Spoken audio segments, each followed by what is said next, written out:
Hello, everyone, and welcome back to episode 2 of Dear Dream Diary with your host, Ashley.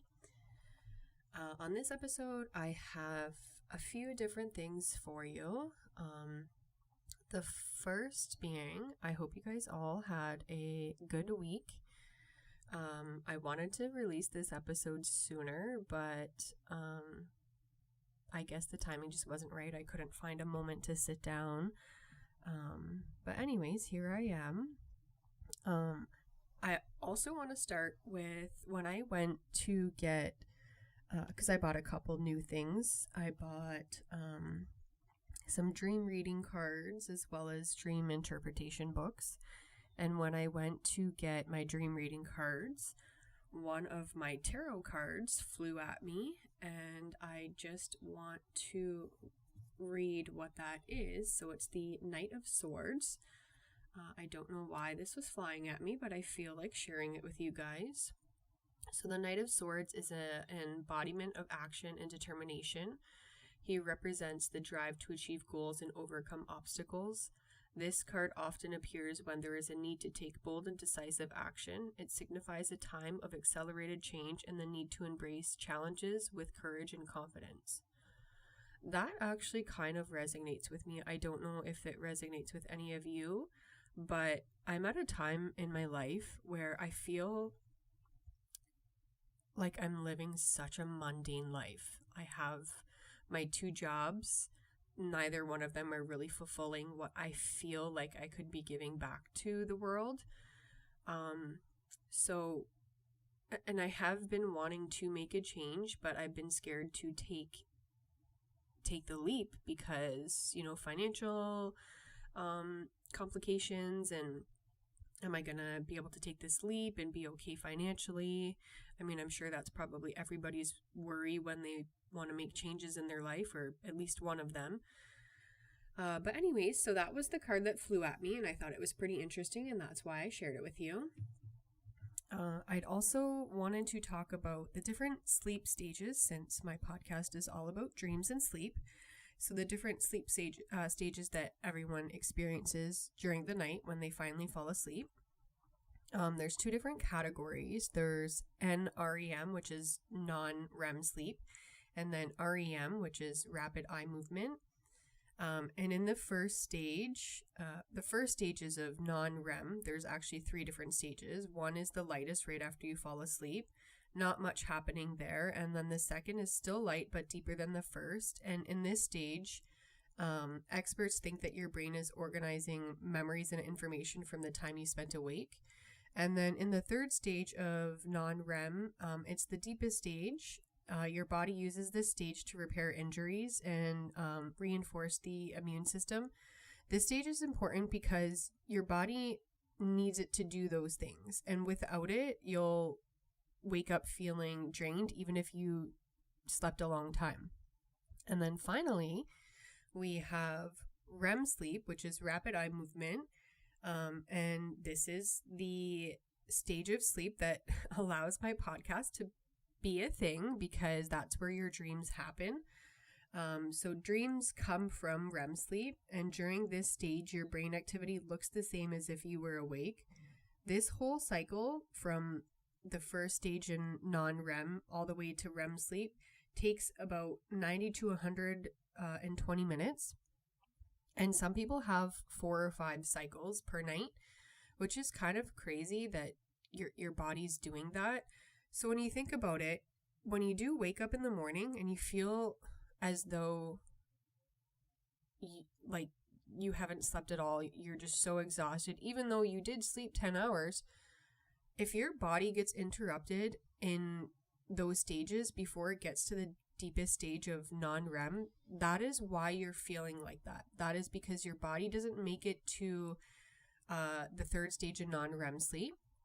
Or maybe it only did once and you needed it more than once, and that's why you're waking up feeling very drained. So sleep is very important. And I knew this, and I mean, a lot of people know this, but sometimes you live a lifestyle that you're not able to get adequate amount of sleep.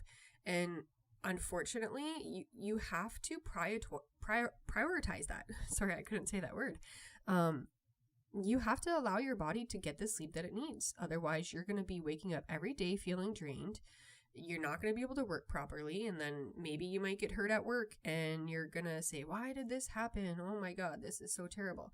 Well, to start, let's look at your sleep patterns. Are you getting enough sleep? If not, let's talk about that. Let's see what you can do to change that. Send me a message if you guys wanted to. I can help you try and figure it out. If there's anyone who is able to give you advice on what you can do in order to make changes in your life, it's me, because I've gone through quite a lot of different things in my life. And am I where I want to be? No, I'm not, as you just heard from my tarot card. But that's okay. I can still offer some advice. And if it's not advice that you need or it doesn't work for you, well, at least I tried. Anyways, I'm rambling. So that's the different sleep stages. That's my tarot card. I'm obviously going to read from my dream diary. I'm kind of excited about this dream because it's very interesting. And if you guys have any comments about it, send me a message. But here it goes. So, dear dream diary, in this dream, there's 2 women plus myself, and we all have powers. The 2 women can't sustain their powers well enough to keep them under control. I was more powerful than them, so we decided I would siphon their powers. After siphoning their powers, I thought I would be stable enough, but I needed to release some of the energy from the power. I could feel the pressure of all the energy in my fingertips, and it was causing pain, making my body feel like it was going to explode. I went outside and put my arms up to release the energy. It was like a laser of heat and energy flowing through my arms and out my fingertips. It was nighttime, so the moon was out, and not realizing where I was releasing the energy, I aimed it at the moon, and the moon came apart, sending dust-like fragments towards the earth. That opened a portal, and people from other dimensions were coming through. The people who came through the portal were trying to find their duplicate other self to kill them. My one friend was sitting staring at what was left of the moon. Her other dimensional self found her, which had strong powers and superhuman capabilities. My friend from my dimension didn't, so I had to protect her. And here. So that's my dream. Pretty interesting. I have absolutely no idea what this dream means. I don't know what I was thinking about this day. I have no idea. And the one friend who is in my dream is a pretty close friend from one of my jobs. Usually when I refer to my friends from my one job, I have 2 jobs. My one is my main one, my full-time job, and my other is my part-time one. I don't really associate with anybody from my full-time job. Not that that's really relevant. I mean, I guess it is. But anyways, so when I refer to friends from work, it's usually from my part-time job because I don't associate with anybody from my full-time job. But so again, I have no idea what this dream means. Not sure if me and my friend were talking about something that day that maybe turned it into these weird events. But like I said, I did get some dream reading cards, and I was kind of looking through them. I couldn't find one. Excuse me. I couldn't find one that obviously was detailed as this, but I took some of the things that stood out for me in this dream, and one of, like, when I'm reading this dream, I'm picturing things that happened in it, and I do know in one of the scenes in the dream, me and my friend were sitting on top of, like, when I say that she was sitting, when I found her staring at the moon, we were on top of, like, the highest rooftop, kind of like a skyscraper, and the background was dark and dim, and I could see, it looked like kind of the aurora borealis lights, but just all green, kind of in the sky. So I guess that scene kind of stands out, like staring at the landscape. And I do have a card that says weather or natural events. Actually, there is a landscape card too. I wonder if I should, you know what, I'm going to read both of them. I was only going to read one because I didn't want this episode to be too long, but I'm going to read both of them. So, weather, natural events are symbols of your internal life and your moods. And then in this little bracket thing, it says themes: seasons, natural disasters, floods, tsunamis, tidal waves, fire, earthquakes, storms, clones, tornadoes. I guess the weather or natural event would be the moon coming apart, if we're going to relate my dream to this card. So when you're confronted with any natural disaster, and to some extent human-made disasters such as bombings, it suggests that you are experiencing a lack of control in your personal life and relationships. Okay, so that's relatable. So I'm going to continue. Dreaming of a tsunami tidal wave reflects the dreamer's real life being swamped and overwhelmed. Running from a tsunami and surviving indicates that you will survive your emotional upheaval. Fires represent urgency. Nothing gets your attention more than hearing the call, fire.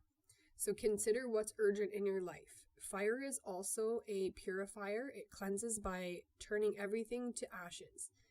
In this way, fire is a sign of transition. Consider what transition or transformation you are going through. It could be a physical state such as puberty or new parenthood or menopause. Hot flashes are a burning up of the past. Other changes can include career change, divorce, graduation, moving location, death of a loved one, and even minor ones such as paying bills. Okay. Fire is also a symbol of passion and creativity, which have a tendency to rage and burn out. Interesting. Earthquakes and volcanoes are repressed anger or frustration. What emotional pressure is about to erupt in your life? Perhaps you can feel shaky undercurrents in your working or home life and are waiting for the outburst. The dream indicates the dreamer feels a lack of stability in waking life. Storms, especially dramatic cyclones and tornadoes, are an indication that your emotional life is in turmoil. Perhaps there have been sudden and unexpected changes in your life that you are still reeling from. Whatever is spinning out of control can be managed with an escape plan. The dreamer has the opportunity to emerge unscathed and wiser. Seasons and weather represents the cycles you are experiencing in terms of what phase you are going through and how well prepared you are. Rain is about releasing your emotions, and seeing a rainbow symbolizes optimism and inspiration. Okay, I love this dream book. I also just want to let you guys know, I think I might be getting a little bit sick. I don't know, so I apologize. But anyways, I love this dream book. I have other ones, and I think I mentioned it in my first episode, where it just has one word, and the description is so vague and unrelatable. This is absolutely amazing. I got this from Indigo. I call it Chapters and probably will forever call it Chapters, but I got this from Indigo at the mall by my house.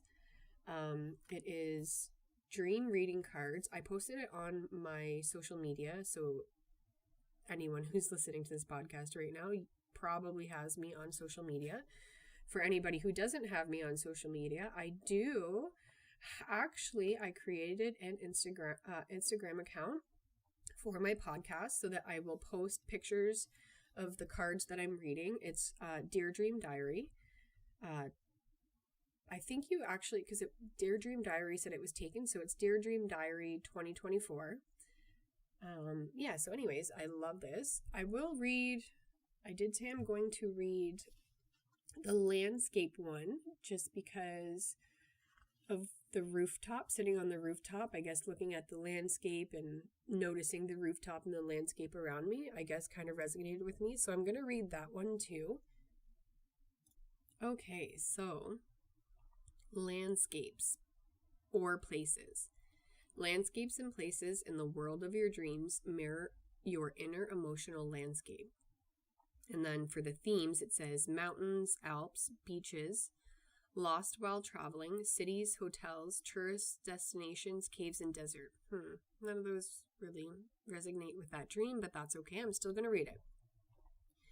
The setting in your dream is a vivid clue to what's going on inside of you. Familiar settings such as home and work are relatively easy to interpret because they explore work-home feelings. If you are struggling in real life with inner conflict, then the landscape will be very different to your familiar environment. Cityscapes indicate that you are exploring issues about your role as a social being and how you connect with others. I guess that'd be the most relatable, but not accurate. Anyways, so I'll continue reading. Caves and deserts represent places of quiet and retreat where you re-energize after activity or trauma. The forest is a great metaphor for confusion. How many fairy tales are set in a forest where children get lost and obstacles have to be overcome? Think about how you will emerge from a short stint in this unsettling territory. Finding yourself acting in a theater or being in the audience is questioning your performance in real life. A modern shopping mall is the old-fashioned marketplace where choices and transactions take place, like those you make in real life. Places you once knew are those phases of your life that were relevant at the time.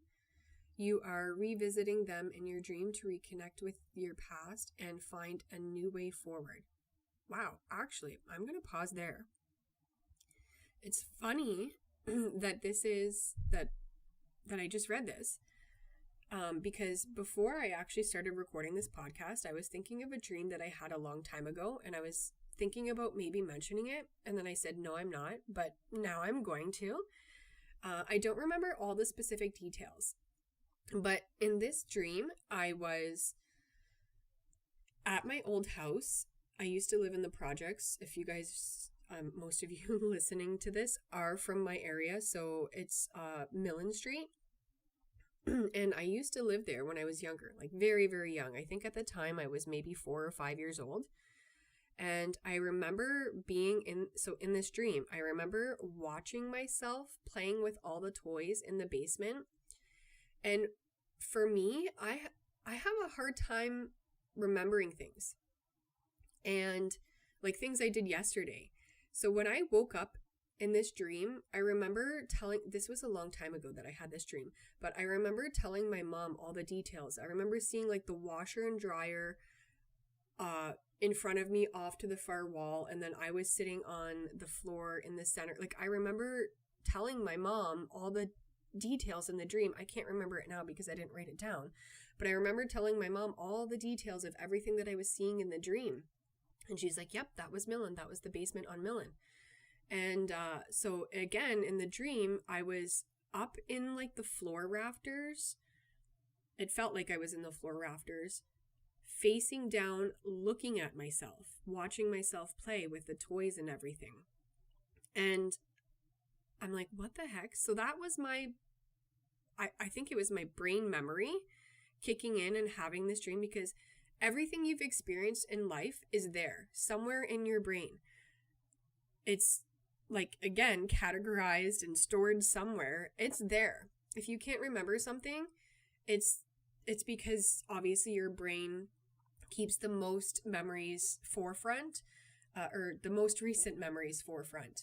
So it's pretty interesting that my brain showed me that, and then it just says, I'll read it again. Places you once knew are those phases of your life that were relevant at the time. You are revisiting them in your dream to reconnect with your past and find a new way forward. So maybe at the time, I mean, this is kind of relevant now, and I don't know, it's just interesting. So that's kind of relevant now, but obviously at the time, I kind of went through a lot as a child, but at the time I was maybe trying to find a way to get past what I was going through. which is crazy. Dreams, I honestly fully believe 100% every single dream. And I know, I think I started this saying that some of my dreams might not mean something, or I just don't know the meaning. I fully believe with what just happened in this podcast that every single dream has a meaning. And if you don't know what that meaning is, it's just because you're not finding it. And I have been also reading Sigmund Freud interpretation of dreams, and he says, like, even the most minuscule thing that you are questioning in your life appears in your dreams as the most wild and erratic thing. So it's interesting. But anyways, I will continue reading the rest of this Landscapes Places dream card. So if you are in unfamiliar territory and feel lost, this indicates that you are feeling out of your depth in a new situation. Mountains are obstacles to climb, and country fields are telling you to get back to your instinctual nature, back to basics. Tourist destinations and holidays are about to... sorry. My brain is just going wild right now. I can't even read. That usually happens to me. Like my brain tries to read it before I actually say it. Anyways, but so tourist destinations and holidays are about escapism and having a new perspective. Ultimately, your inner landscape will reflect the beauty and peace of your exterior landscape. Again, I will comment, I absolutely love these dream reading cards, this dream reading book. I'm going to post a picture for you guys to see if you guys haven't already seen it. It's amazing. But yeah, so that was a lot. I wasn't really expecting this episode to be this long, but that's okay. I felt like I had to get this all out there and share that childhood dream that I had, which is pretty interesting. But yeah, so thank you guys so much for listening. If you have any ideas, comments, or questions, or want to hear something specific, send me a message. I'll talk about it. I absolutely would love that, actually. I have so much more that I want to share with you guys. Like, I have so many dreams written down. I haven't been writing them down for the past week. I think it's just because I've been a little bit busy. I did briefly write one down the other night. I don't even know how much detail is in it. I haven't reread it, but yeah, I am hopefully going to start writing stuff down, but I do have a lot of stuff already written down, so that'll get me through probably 10 episodes. But yeah, I have so much more I'd like to share with you. I'd like to keep reading some of these dream cards, and I have some other stuff. So please stay tuned and keep listening. And if you have anything specific that you'd like to hear from me, please send me a message. And have a great week. I will be posting again, hopefully in a week. And sweet dreams, everyone.